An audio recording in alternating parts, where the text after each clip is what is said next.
नमस्कार बंधुरा आशा करी सबाई खूब भालो आछो। शुभमिता ब्लगे सबाइके स्वागत जानाई। आज के तुम्हादेर साथे शेयर करब पाँच फोड़न दिए सम्पूर्ण निरामिष कुमड़ोर एक दुर्दान्त रेसिपि। अपूर्व स्वादेर এই কুমড়োর রেসিপি গরম ভাত হোক বা রুটি লুচি পরোটা যে কোনো কিছুর সাথে ভীষণ ভালো লাগে খেতে। তোমাদের কাছে আমার অনুরোধ রইল রেসিপিটা কেউ স্কিপ করো না। স্কিপ করলে কিন্তু আমি কি পদ্ধতিতে রেসিপিটা বানালাম বা কী মশলার অ্যাড করলাম সেটা তোমরা মিস করে যাবে, তখন হয়তো রেসিপিটা খেতে এতটা ভালো হবে না। তাহলে চলো বন্ধুরা রেসিপিটা দেখে নেওয়া যাক। প্রথমেই আমি কিছুটা পরিমাণে পাকা মিষ্টি কুমড়ো নিয়েছি। মিষ্টি কুমড়োর খোসাটা পরিষ্কার করে ছাড়িয়ে নিয়েছি। এরপর কুমড়োগুলোকে টুকরো করে নিচ্ছি। কুমড়োগুলো খুব বেশি বড় টুকরো করব না, আবার খুব বেশি কিন্তু ছোটও করব না, ঠিক মাঝারিভাবে কুমড়োগুলো কেটে নিচ্ছি। সমস্ত কুমড়োটা কেটে নিয়েছি। আর এই রেসিপিটার যেটা মূল উপকরণ সেটা হলো পাঁচফোড়ন। তবে এর সাথে আমি আরও বেশ কিছু উপকরণ অ্যাড করব, যেগুলো দিলে এর স্বাদ ও গন্ধ আরও বেড়ে যাবে। প্রথমেই একটা গ্যাস ওভেনে কড়াই বসিয়ে নিয়েছি। কড়াইটা গরম করে দিয়ে দিচ্ছি অল্প পরিমাণে তেজপাতা। অর্ধেকটা তেজপাতা দিয়েছি, ছোট্ট করে টুকরো করে দিয়ে দিয়েছি। আর দিয়েছি একটা ফাটিয়ে নেওয়া শুকনো লঙ্কা।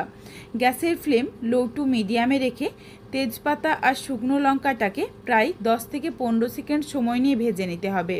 তার কারণ বাকি মশলাও যদি এগুলোর সাথে দেওয়া হয় তখন কিন্তু তেজপাতা শুকনো লঙ্কাটা ভালোভাবে ভাজা হবে না, কিন্তু বাকি মশলাগুলো পুড়ে যাবে। তেজপাতা শুকনো লঙ্কাটা ভাজা হয়ে গেছে। এরপর দিয়ে দিলাম হাফ চামচ পরিমাণে পাঁচফোড়ন আর হাফ চামচ পরিমাণে গোটা জিরে। গ্যাসের ফ্লেম লোতে রেখে অনবরত নাড়াচাড়া করে এই মশলাগুলো ভেজে নেব। মশলা থেকে সুন্দর একটা গন্ধ আসবে আর হালকা একটা লালচে রং ধরবে। তারপর মশলাটা নাবিয়ে রাখছি। তবে এই দিকে খেয়াল রেখো যাতে কোনোভাবেই মশলাটা পুড়ে না যায়, তখন কিন্তু মশলার যে সুন্দর গন্ধ সেটা নষ্ট হয়ে যাবে। মশলাটা নাবিয়ে রেখে দিলাম। মশলাটা ঠান্ডা হোক। ওই কড়াইয়ের মধ্যে দিয়ে দিয়েছি বড় চামচের 1 চামচ পরিমাণে কাসৌরি মেথির পাতা। মেথি পাতাটা দেওয়ার পর প্রায় 4-5 সেকেন্ড সময় নিয়ে একটু নাড়াচাড়া করেই নাবিয়ে রাখলাম। কোনো রকম কিন্তু কালার আসবে না, শুধুমাত্র একটা সুন্দর গন্ধ আসবে। মেথি পাতাটা নাবিয়ে রেখে দিয়েছি। কড়াইয়ের মধ্যে দিয়ে দিলাম 1 থেকে 2 চামচ পরিমাণে সরষের তেল। তেলটা খুব ভালোভাবে গরম করে নিয়েছি। তেল থেকে কাঁচা গন্ধ চলে গেছে। রান্নাটি কিন্তু পুরোটাই সরষের তেলে করতে হবে, আর এইটুকু তেলের মধ্যেই আমি পুরো রান্নাটা করে নেব। তেলের মধ্যে দিয়ে দিয়েছি অল্প একটু পাঁচফোড়ন আর একটা তেজপাতা। ফোড়নটা নাড়াচাড়া করে ভেজে নিয়েছি। ফোড়ন থেকে একটা সুন্দর গন্ধ এসেছে। এরপর দিয়ে দিলাম 1 চিমটি পরিমাণে হিং। হিংটা দেওয়ার সাথে সাথেই দিয়ে দিতে হবে আলু। তেলের মধ্যে হিংটা মিশিয়ে নিয়েই। হিং দেওয়ার পর বেশিক্ষণ যদি ফোড়নটা ভাজা হয় তখন কিন্তু হিংটা পুড়ে যাবে, তখন রেসিপিটা খেতে এতটা ভালো লাগবে না। এরপর দিয়ে দিয়েছি ছোট্ট ছোট্ট করে টুকরো করে নেওয়া আলু আর গাজর। আলু গাজরের স্বাদ অনুযায়ী অল্প একটু লবণ দিয়ে দিয়েছি। এরপর নাড়াচাড়া করে এগুলোকে হালকা লালচে রং ধরিয়ে ভেজে নেব। যেই মশলাটা ভেজে রেখেছিলাম সেটা মিক্সার জারের মধ্যে নিয়ে আমি গুঁড়ো করে রাখছি। এইদিকে দেখো আলু আর গাজরের মধ্যে হালকা একটা রং ধরে গেছে। এরপর দিয়ে দিলাম কেটে রাখা কুমড়ো। আলু আর গাজরটা যদি একটু ভেজে নেওয়া হয় তাহলে কিন্তু রেসিপিটা বেশ ভালো লাগে খেতে। কুমড়োটা দেওয়ার পর গ্যাসের ফ্লেম মিডিয়াম টু হাইতে করে কুমড়োটা ভেজে নিচ্ছি। আর এই কুমড়োর সাথে দিয়ে দেব আমি হাফ কাপ পরিমাণে ছোলার ডাল ভিজিয়ে রেখেছিলাম। ভিজিয়ে নেওয়া ছোলার ডালটা দিয়ে দিচ্ছি। ছোলার ডাল যদি আগে থেকে ভিজিয়ে রাখতে ভুলে যাও তখন কিন্তু তোমরা ঈষৎ উষ্ণ গরম জলে ছোলার ডালটা ভিজিয়ে ঢাকনা দিয়ে ঢেকে রেখে দিতে পারো, তাহলে খুব সহজেই ছোলার ডালটা ভিজে যাবে। ছোলার ডাল দেওয়ার পর এরপর নাড়াচাড়া করে মিশিয়ে নিচ্ছি। আর কুমড়ো আর ছোলার ডালটা এরপর একটু ভেজে নেব। এর মধ্যে চলো কিছু মশলার পেস্ট বানিয়ে নিই। প্রথমেই আমি যে মশলাটা গুঁড়ো করে রেখেছিলাম সেটা তোমাদের দেখিয়ে দিলাম। এরপর ওই মিক্সিং জারের মধ্যেই হাফ থেকে 1 ইঞ্চ পরিমাণ আদা ছোট্ট ছোট্ট টুকরো করে নিয়েছি। আর নিয়ে নিয়েছি 2টো কাঁচা লঙ্কা। অল্প একটু জল দিয়ে একদম মিহি করে বেটে নিয়েছি। এদিকে দেখো কুমড়ো কিন্তু সুন্দর একটা হালকা লালচে রং ধরে গেছে। এরপর এর সাথে দিয়ে দিচ্ছি বেটে রাখা মশলার পেস্ট। মশলাটা দেওয়ার পর দিয়ে দিয়েছি সামান্য একটু হলুদের গুঁড়ো।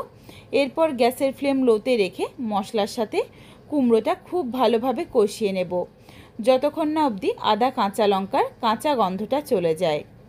তবে আদা আর কাঁচা লঙ্কার কাঁচা গন্ধটা যদি হালকা থেকেও যায় তাহলেও কিন্তু রেসিপিটা খেতে বেশ ভালো লাগে, কারণ এই রেসিপিটার সাথে এই স্মেলটা ভীষণ ভালো যায়।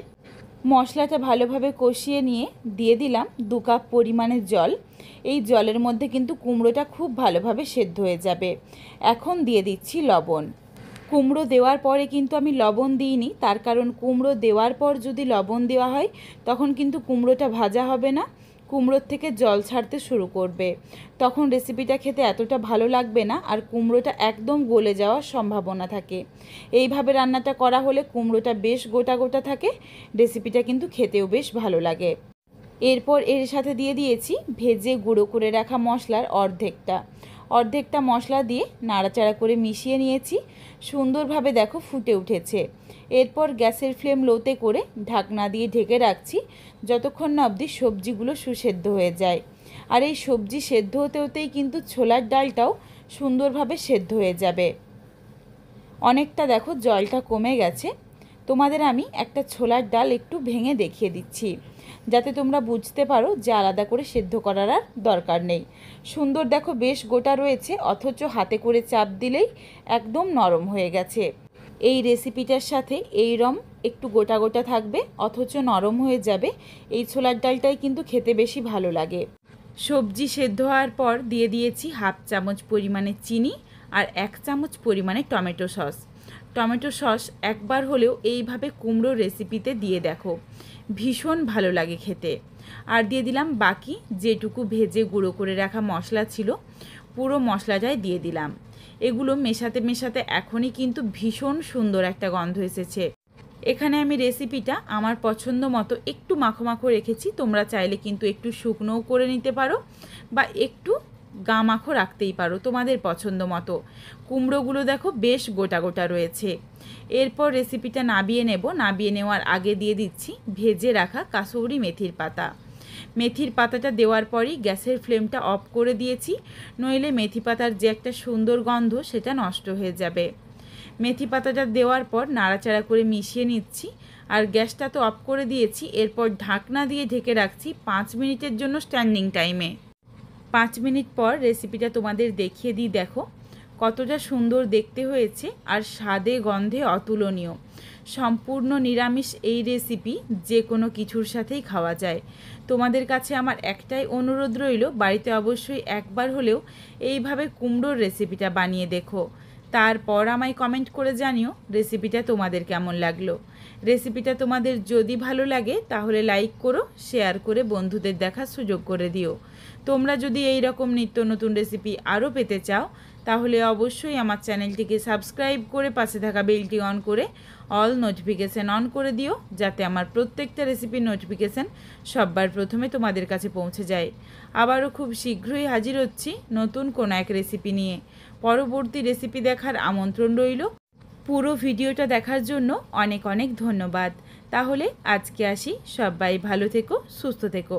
আবারও দেখা হচ্ছে কিন্তু নতুন কোনো এক রেসিপির সাথে।